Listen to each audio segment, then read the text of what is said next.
Coming up on Mountain News this morning, today the sheriff accused of killing a judge will be arraigned in a northeastern Kentucky court. And everyone needs to be checked on mentally, even state troopers who deal with violence on a daily basis. Dedicated to Eastern and Southern Kentucky, this is WYMT Mountain News This Morning. Good morning, I'm Madison Carmouche. We're at that 5:30 mark this Wednesday morning, and today is a first alert weather day once again, so let's send it over to meteorologist Tim Drawbridge for a look at your forecast. And Madison, we're going to continue the first alert theme as we head through the rest of the work week into this coming weekend because of the accumulation of rainfall each and every day. Now, based on the guidance from the Weather Prediction Center, most of eastern and southern Kentucky is in a level 1 excessive threat today. I think the greater threat, and I agree with the outlay thus far, Claiborne, Lee, Wise, Dickinson, and Buchanan counties is across the state line into Virginia. In the meantime, yeah, a little fog outside, but nothing to really worry about as the rain continues to fall. It's 64 here in Hazard, 69 as you make your way toward Ashland, 67 to London Corbin Airport. Jonesville, good morning to you at 64. Satellite radar composite showing this one area of rainfall right along and just north of the Hal Rogers, extending over toward Pikeville, getting into Painesville in Enez, and that will be the continuing theme tracking to the north and east with that little batch of rainfall right now as we head toward the top of the hour. Additional rainfall as we head through today, mostly cloudy, humid, showers, and yes, some steadier periods of rain, perhaps a thunderstorm as well, and a high of 75. More about the ARH First Alert 7-day forecast in this half hour. Madison. All right, Tim, thank you. This morning, the Letcher County Sheriff accused of shooting and killing a district court judge is due in court. Sheriff Mickey Steins is charged with Judge Kevin Mullins' murder. Investigators say he shot the judge in the courthouse last week. Attorney General Russell Coleman says Steins will appear virtually for his arraignment. Coleman and Commonwealth's Attorney Jackie Steele are handling the prosecution. KSP has released new details about the shooting that killed Russell County Sheriff's Deputy Joshua Phipps. The incident began when a trooper tried to stop a vehicle driven by Joshua Arnold, but Arnold got away. Deputy Phipps responded to assist in the search for Arnold.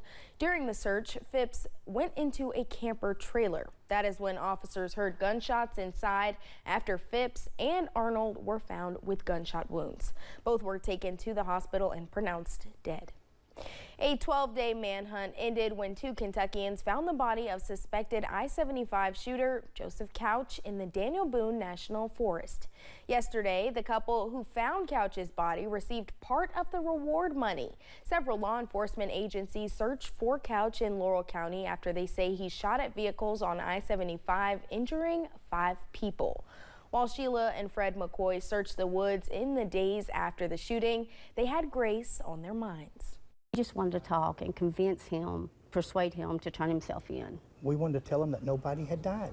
Nobody, no doubt. He thought he's killed some people, so he thought, you know, that's it. The McCoys received a $10,000 check. London Mayor Randall Weddle says they will get the full $35,000 listed as the reward.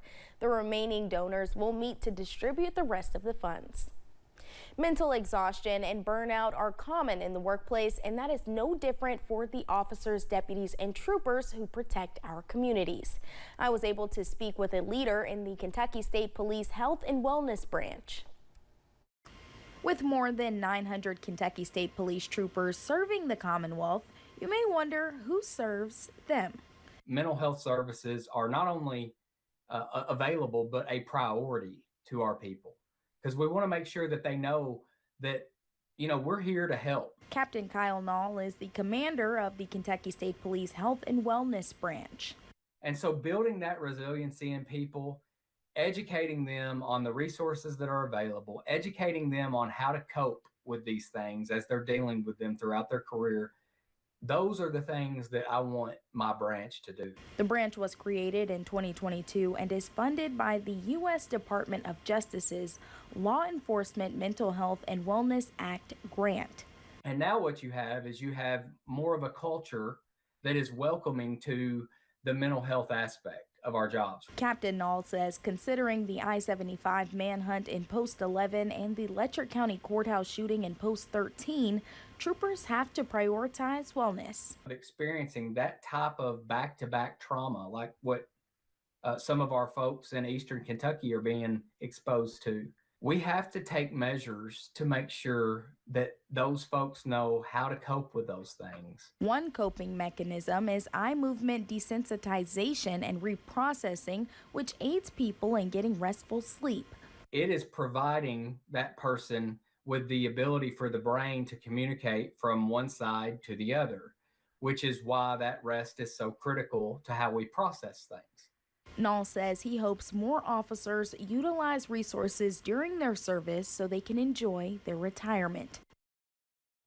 Captain Knoll says he hopes the branch continues to grow as agencies learn about the services and programs they provide to officers throughout the Commonwealth. A bill to bolster Secret Service protections for presidential candidates has been passed in Congress and is on the way to the president's desk. The Enhanced Presidential Security Act gives added protection to presidential candidates and sitting presidents. The bill unanimously passed through both chambers of Congress. Florida Senator Rick Scott introduced the bill to the Senate on Tuesday night, and he says these enhanced protections needed to be signed into law. Something's clearly changed this year. The Republican presidential candidate has been had two assassination attempts. We know that Iran wants to kill the president. We know that Iran wants to kill Pompeo. We know that President Trump is at risk. And so there's no ifs, ands, buts about it. They should get the exact same protection that the president's getting. And the bill will apply to all future major party presidential candidates if it is signed into law. 4 people are facing charges after police found drugs and cash in a Bell County home. Deputies from the Bell County Sheriff's Office and Pineville Police Department executed a search warrant at a home on Highland Avenue on Tuesday morning. Police found meth, baggies used to package narcotics, and pipes with white residue during the search. Jeremy Northcutt, Savannah Woods, Donna Bullens, and Jonathan Widener were all taken to the Bell County Detention Center. Yesterday, police in Floyd County continued to investigate a school threat incident. This one also occurred at Betsy Lane Elementary School. A student who was not on school grounds at the time made a threat and was charged with terroristic threatening.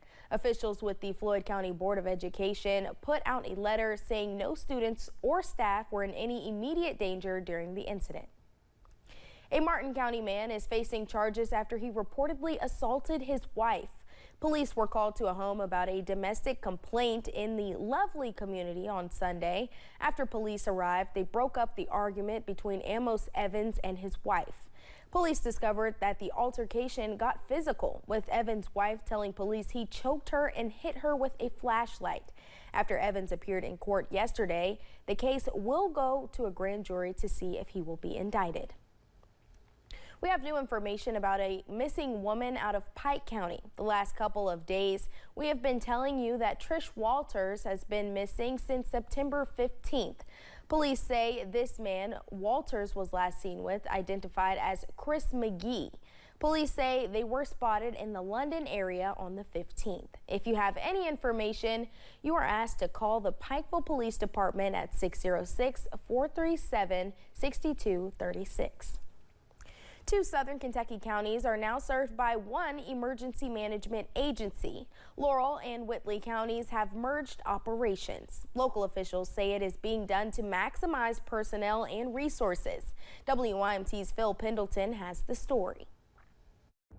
From issues on the interstate to hikers in the woods. But it's been my experience when we're dealing with Cumberland Falls or we're dealing with an injured hiker in the Daniel Boone National Forest, you need all the help you can get. Lately, help has been hard to come by. The sign of the times with the decreasing in the volunteers and the people that are getting into emergency services, that both counties were suffering with that. The decision was made to have one emergency management service to cover both Whitley and Laurel counties. Come to bear as one unit. Jerry Raines will head up the new merged service. In the event of a bad emergency or a disaster, then you could pull resources from both counties a little bit more streamlined, a little bit more effortlessly.